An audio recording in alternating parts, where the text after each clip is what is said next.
tiết ra đây thôi coi ok ở đây mũi tiết đầu một khang tiết khang luôn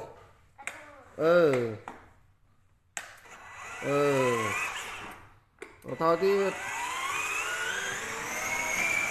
man mình cần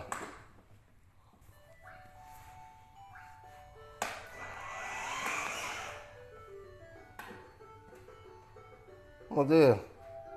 bật cho ba nó thả mơ đầu lên ok má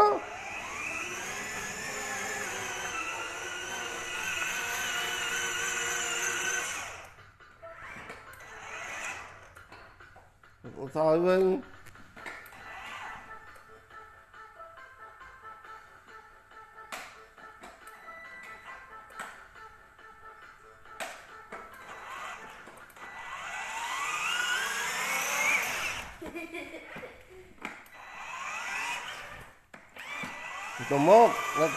chùm mốt cái mót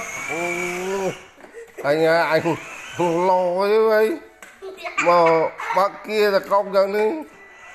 con lan còn lo chân mơ tiền coi một kia hai chân đi thôi coi ok tiền nó hey no